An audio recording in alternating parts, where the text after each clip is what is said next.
प्रणाम, जय श्री राधे मित्रों।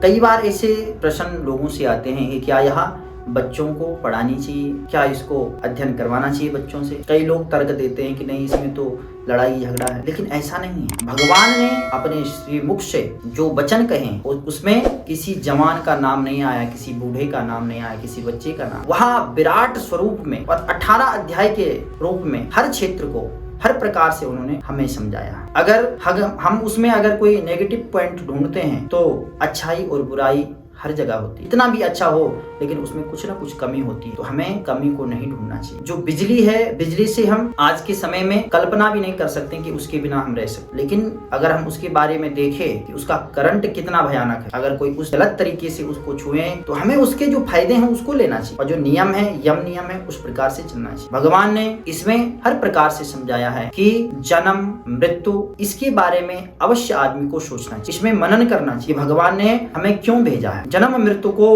समझ लेना चाहिए। ये जो चक्र है, पुनरपि जननी पुनरपि मरणम, बार बार जन्म होता है और बार बार मृत्यु होती है, क्यों होती है, इस विषय में समझाया गया है। आदमी को अहंकार नहीं करना चाहिए, क्रोध नहीं करना चाहिए, लोभ नहीं करना चाहिए और गलत संगति नहीं करनी। जैसे कर्म करोगे वैसा फल मिलेगा। दानवीरों में कर्ण का भी नाम आता है, महावीर थे। एक बार जब भगवान कर्ण की जो है प्रशंसा कर रहे हैं अर्जुन से कि हे अर्जुन, देखो कर्ण जब बाण चला रहे हैं ना, तो हमारा देखो कितने पीछे हमारा रथ जा रहा है। तो अर्जुन को बुरा लगा। अर्जुन ने कहा जब मैं बाण मार रहा हूँ तो देखो तो हमसे 10 गुने पीछे जा रहा है, तो आप मेरी प्रशंसा न करके आप उसकी प्रशंसा कर रहे हैं। तब भगवान ने समझाया कि हे अर्जुन, देखो जिस रथ पे तीनों लोगों का जो स्वामी है वो बैठ रखा हो और तब भी वो रथ जो है पीछे जा रहा है, तो समझो कितना बल है, कितना पराक्रम है। उसमें तो अकेला सिर्फ कर्ण ही बैठ रहा। समझाया गया कि देखो इतना दानी होते हुए, पराक्रमी होते हुए, लेकिन उसने अधर्म का साथ दिया। तो अधर्म का साथ दिया तो उसको असफलता मिली, अधर्म पर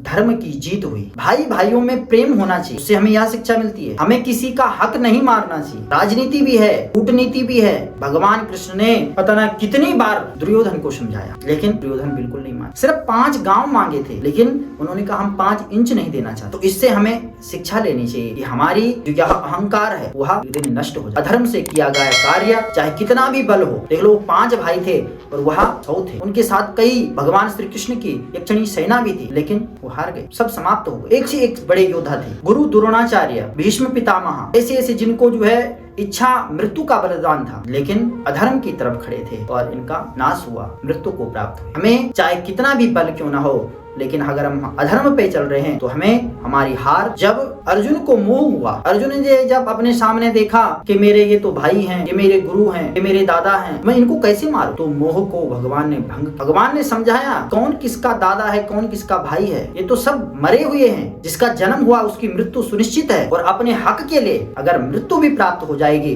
तो तुम्हें स्वर्ग मिलेगा। अगर तुम कायरता की तरह पीछे हटते हो, अपने हक के लिए नहीं बोलते हो, तो तुम कायर माने जाओगे, तुम नपुंसक माने जाओगे। इस प्रकार से कई प्रकार का अर्जुन को समझाया। इसलिए अपने हक के लिए लड़ना चाहिए। उसके लिए अगर प्राणों की बाजी भी देनी पड़े, प्राणों के बलिदान भी देना पड़े, तो दे देना चाहिए, इसमें कोई बुराई नहीं। भगवान ने कहा आप जो भी कर्म कर रहे हो वह सब मुझे समर्पित कर दो, मेरी शरण में आ जाओ, भगवान से कोई नाता जोड़ लो। इस प्रकार से कई जो इसमें पॉइंट हैं, नाना प्रकार के, जो हमारे जीवन में जीने की कला से हमें जीवन कैसे जीना चाहिए, और मृत्यु के पश्चात या मृत्यु के लिए हमें क्या क्या कार्य करना है। विराट भगवान का स्वरूप दिखाया गया। काम क्रोध मद लोभ अहंकार, इससे परे हो जाओ, भगवान की शरण में आ जाओ, उसी में तुम्हारा कल्याण है। तुम क्या लाए थे जो तुमने खो दिया, क्यों तुम दुखी हो, क्या तुम्हारा था यहाँ कि जो तुमने साथ ले जाना है। खाली हाथ आए थे और खाली हाथ जाना है। बेफालतू की चक्करों में पड़े हो, बेफालतू के चक्करों में परेशान हो। तुम सिर्फ कर्म करो, फल की इच्छा मत करो। कर्म को प्रधान बताया गया। ऐसी ऐसी चीजें हैं। अगर हम बच्चों को समझाते हैं कि आप बच्चे पास होना या कोई डिवीजन लेना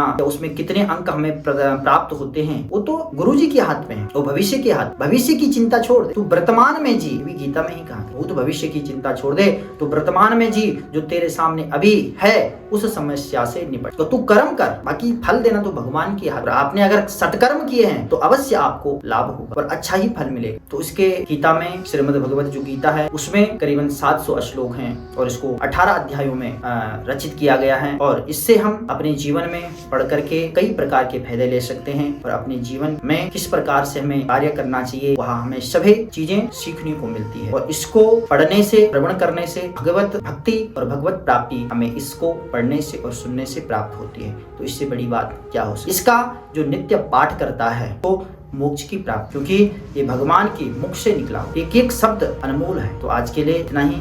कल इसी प्रकार आपके सम्मुख कोई धार्मिक वीडियो प्रस्तुत की जाएगी। तब तक के लिए प्रणाम। जय श्री राधे।